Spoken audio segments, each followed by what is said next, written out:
चढ़ती कला fast news.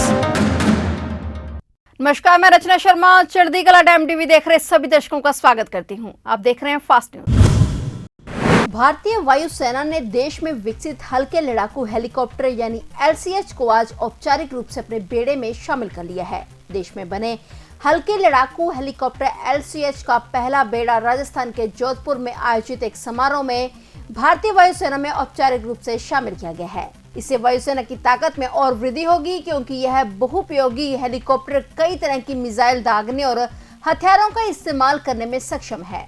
LCH को सार्वजनिक उपकरण हिंदुस्तान एरोनॉटिक्स लिमिटेड ने विकसित किया है और इसे ऊंचाई वाले इलाके में तैनात करने के लिए विशेष तौर पर डिजाइन किया गया है। इस हेलीकॉप्टर को जोधपुर में आयोजित एक कार्यक्रम में रक्षा मंत्री राजनाथ सिंह और वायुसेना प्रमुख air chief marshal VR Chaudhary की उपस्थिति में वायुसेना के बेड़े में शामिल किया गया है।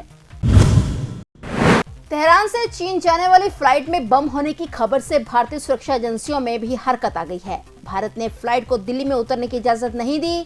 तेहरान से चीन जाने वाली फ्लाइट में बम रखने होने की कॉल पुलिस को मिली और इस कॉल के बाद फ्लाइट की जयपुर और दिल्ली में इमरजेंसी लैंडिंग की कोशिश की गई, और लेकिन भारत की तरफ से इसे इजाजत नहीं दी गई। इसके बाद विमान को चीन की तरफ डाइवर्ट किया गया है। वही विमान में बम होने की खबर से भारतीय सुरक्षा सतर्क हो गई है। इस बात की जानकारी मिलते ही भारतीय वायुसेना को भी अलर्ट कर दिया गया है। यही नहीं, सुरक्षा को ध्यान में रखते हुए वायुसेना ने पंजाब और जोधपुर एयरबेस से 2 सुखोई विमान फ्लाइट को उनके पीछे लगा दिया है।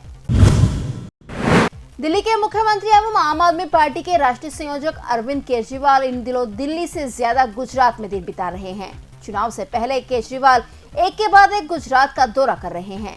इस बीच केजरीवाल ने नया वादा किया कि यदि उनकी पार्टी गुजरात की सत्ता में आई तो प्रत्येक गाय के लिए पालक को रोजाना 40 रुपए दिए जाएंगे और गैर दुधारू मवेशियों के लिए प्रत्येक जिले में गौशाला बनाई जाएगी। केजरीवाल ने राजकोट में संवाददाता सम्मेलन में कहा कि दिल्ली में हम प्रत्येक बार 40 रुपए रोजाना देते हैं और दिल्ली सरकार इसमें से 20 रुपए देती है और बाकी 20 रुपए नगर निगम देता है। उन्होंने कहा कि अगर गुजरात में आपकी सरकार बनती है तो वे गायों को पालने के लिए प्रत्येक गाय पर 40 रुपए रोजाना देंगे। रेप और हत्या मामले में हरियाणा की सुनारिया जेल में बंद गुरमीत राम रहीम की अपने परिवार से अब दूरियां काफी बढ़ती नजर आ रही हैं। वहीं उनकी मुंह बोली बेटी हनीप्रीत उनका फैमिली मेंबर बनती जा रही हैं। इस बात का अंदाजा इस बात से लगाया जा सकता है कि राम रहीम ने फैमिली आईडी में ना तो पत्नी हरजीत कौर का नाम दर्ज करवाया है और ना ही मां नसीब कौर का। फैमिली आईडी में हनीप्रीत का नाम मौजूद है। राम रहीम ने हनीप्रीत को आईडी में मुख्य शिष्या और धर्म की बेटी बताया है। फैमिली आईडी अब सोशल मीडिया पर भी वायरल हो रहा है। राजस्थान के सीकर जिले के खंडेला कस्बे में 11 साल की एक स्कूली बच्ची के अपहरण करने का प्रयास का मामला सामने आया है, लेकिन इस बच्ची ने बहादुरी का परिचय देते हुए बदमाश का मुकाबला किया और उसे भागने के लिए मजबूर कर दिया। बच्ची ने एक बदमाश के हाथ पर काट लिया। इससे वह बिलबिला उठा और अपने साथी के साथ भाग खड़ा हुआ। इस बीच बाद में स्कूल का स्टाफ भी वहां पहुंच गया। वहीं पुलिस बच्ची से पूछताछ कर अपहरणकर्ताओं के हुलिये के बारे में जानकारी जुटाने का प्रयास कर रही है। राजधानी दिल्ली से सटे गुरुग्राम के उद्योग विहार फेज 1 में एक इमारत ढहने से एक मजदूर की मौत हो गई है। इसके बाद रेस्क्यू ऑपरेशन चलाया जा रहा है। इस बीच मलबे में दबने से एक युवक की मौत हो गई, जबकि 3 और लोगों के दबे होने की आशंका है। दरअसल पुरानी इमारत को तोड़ने का काम चल रहा था, तभी इमारत गिर गई जिसमें 3 से 4 लोग दब गए। वहीं एक मजदूर को पहले ही बचा लिया गया था और बचाव अभियान के लिए 150 से अधिक पुलिस कर्मियों को तैनात किया गया है। पुलिस ने बताया कि घटना आज सोमवार सुबह करीब 7:20 पर हुई।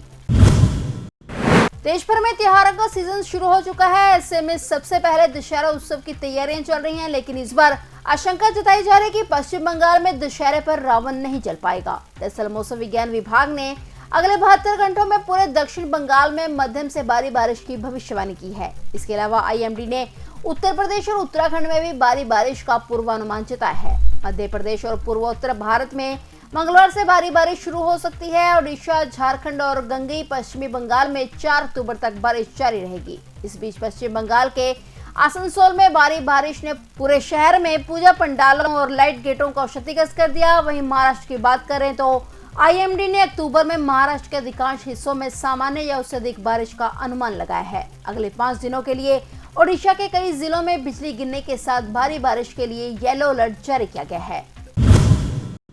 फिलहाल फास्ट न्यूज में इतना ही और नए समाचारों के साथ फिर से हाजिर होंगे। तब तक के लिए देखते रहिए चढ़ती कला टाइम टीवी और मुझे दीजिए इजाजत। धन्यवाद। चढ़ती कला